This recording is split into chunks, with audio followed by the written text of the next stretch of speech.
food's about to get a lot more expensive.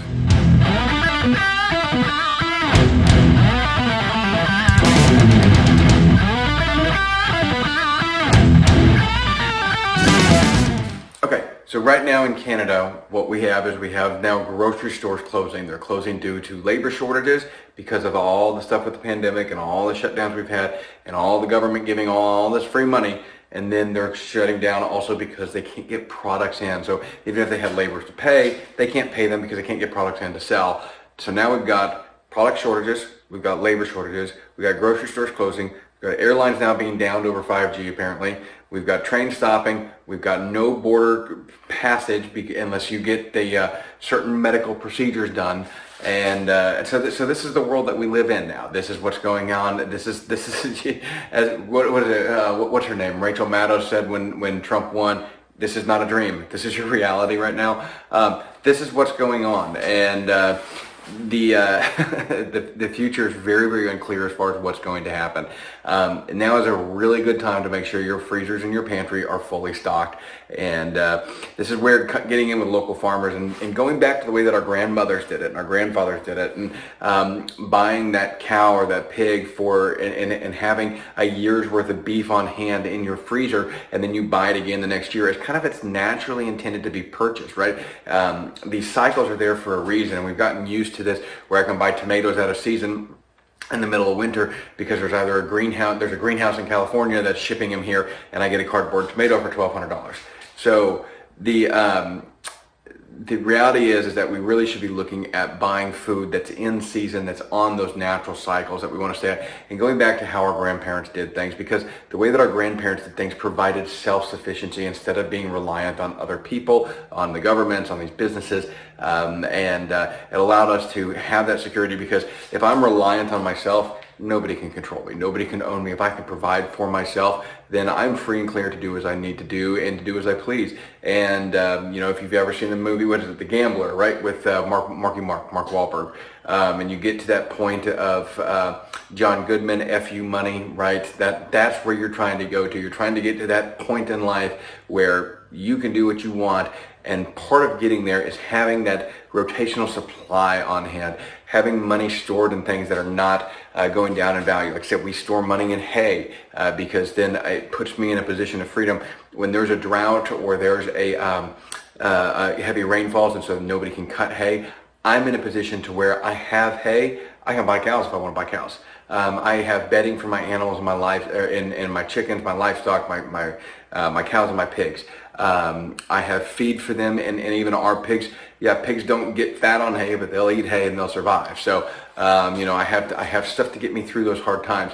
This is why we're trying to get a grain cart here on the farm. If we get a grain wagon, then we'll actually be buying all the feed at once for our pigs. So I'll be buying about 6 tons of feed at one time, store it in that grain wagon, and then my costs are then controlled. I know exactly what it'll cost me to raise out those pigs. So that's what we're trying to go to on our farm here. I highly, highly suggest that you guys do the same because things are just going to get worse.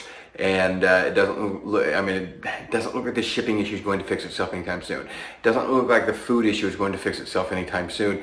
And it's just going to get harder and harder to buy these things, because that's what's really going on right now. Is it's getting harder and harder. Every time we go to the store, we see these shortages. And what's really interesting is I'll talk to other people and they'll say, well, there's no shortages in my area. It's like, hey, yeah, great, good for you. You're right near a port, or for whatever reason, there's shipping coming in. There's some better coordination in your area.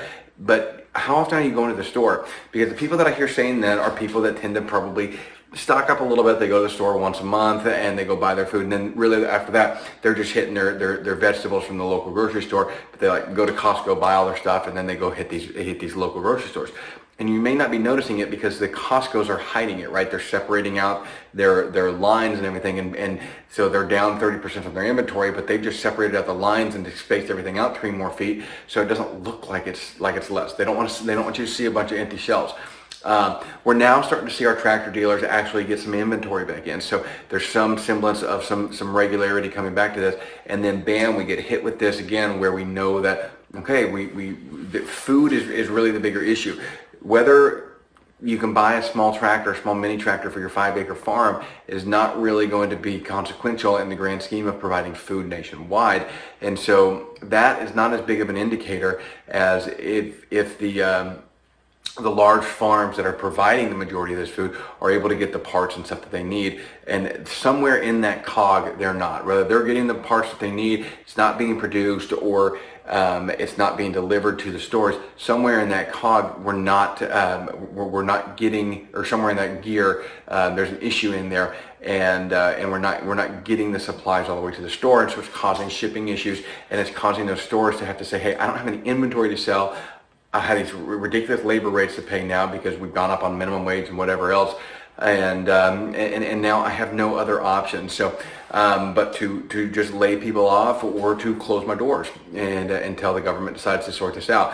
So what that's going to do is that's going to force people to go to the larger stores, right? Costco's probably not going to be shutting any of its stores. So it's going to force those mom and pop grocery chains out of business, and force people to go up to the bigger chains, which, probably is what they want anyways, because they want the larger businesses to control things, because then they can say, hey, Walmart, we're going to make it so where you have to make your employees receive these medical procedures and stuff.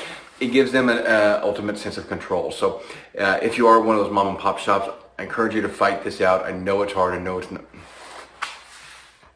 Sorry, keep getting text messages. I know it's hard. I know it's not fun. Keep fighting. Keep moving forward. Stay vigilant, guys. We'll make it through all this. I know things are getting scary, but we're going to come out on the other side, and we're going to be so much stronger, so much better off, and be in a position to where we get to capitalize on these on the situation. I'm not saying that we're going to make money off of people's misfortune, but what we are going to do is I'm going to be keeping my money aside. I'm waiting. I need a good flatbed trailer. I'm not buying a flatbed trailer right now. I'm waiting for things to go down in price. I'm waiting for vehicles to go down in price so we can buy a new vehicle and buy new fleet vehicles for my company. I'm waiting for the food prices to go down, and we can kind of stock up a little bit more on canned goods and dry goods and that sort of thing. But if you guys don't have a reasonable supply, and I'm not talking about 35 years for 20 people like you see on Doomsday Preppers, but I'm talking about a reasonable supply, how your grandparents did it, enough to get you through that year, right? So that's what they did, is your grandparents would can, they would freeze, if they had a freezer, or they had an ice chest, or an ice, the ice box, the ice houses. They had these ways of storing and preserving and learning how to do this. Keep that year on hand, and be able to get yourself through it, and have multiple ways of storing food so that you know what to do if you lose power for 2 weeks, right? And those are not far-fetched realities. We lost power for 2 weeks when a hurricane came through.